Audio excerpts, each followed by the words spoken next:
سب سے پہلے ایک مختصر وضاحتی بیان پیش کیا جاتا ہے۔ ریاستہائے متحدہ امریکہ نے چین پر 145% کا ٹیکس عائد کیا ہے۔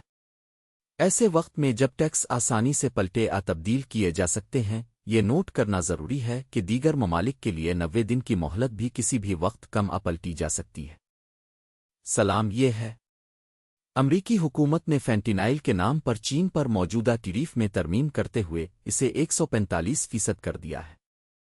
اگرچہ اسے ترمیم کہا جاتا ہے، لیکن دراصل یہ کوئی حقیقی ترمیم نہیں ہے، بلکہ بنیادی 125% ٹیریف میں 20% کا اضافہ کیا گیا ہے۔ اب تک 145% کا ٹیریف نافذ کیا گیا ہے، اور یہ صورتحال مسلسل چین کو سختی سے چیلنج کر رہی ہے۔ وائٹ ہاؤس نے 10 تاریخ کو تجارتی شراکت داروں کی انتقامی کارروائی اور حمایت کو ظاہر کرنے کے لیے باہمی ٹیریف میں ترمیم کے عنوان سے ایک ایگزیکٹو آرڈر جاری کیا اور اس اقدام کے مجموعی پس منظر کی وضاحت کی۔ مزید تفصیلی ایگزیکٹو آرڈر کو دیکھنے پر پتہ چلتا ہے کہ موجودہ 84% باہمی ٹیریف کو ختم کر کے اسے 125% سے تبدیل کر دیا گیا ہے۔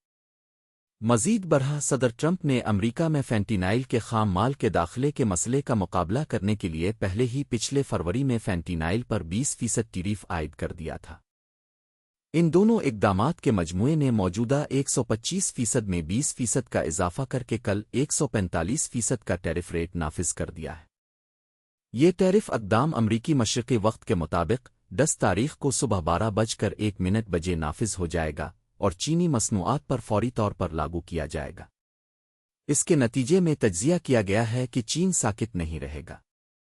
مزید برآں اس ایگزیکٹو آرڈر میں چین کے علاوہ دیگر ممالک پر 90 دن کے لیے باہمی ٹیرف معطل کرنے کا بھی ذکر ہے۔ تاہم یہ نہ صرف امریکہ اور چین کے درمیان تجارتی جنگ کی شدت کو ظاہر کرتا ہے، بلکہ یہ بھی اشارہ دیتا ہے کہ دیگر ممالک کے لیے ٹیرف معطلی کی تدابیر کو امریکی ترجیحات کے مطابق کسی بھی وقت کم ختم کیا جا سکتا ہے۔ وائٹ ہاؤس اور ٹرمپ انتظامیہ کے اس اقدام سے اس حقیقت کی عکاسی ہوتی ہے کہ ٹیرف ریٹس کو آسانی سے الٹ تبدیل کیا جا سکتا ہے، اور غیر یقینی صورتحال کے دوران مارکیٹ میں انتشار کا خدشہ ہے۔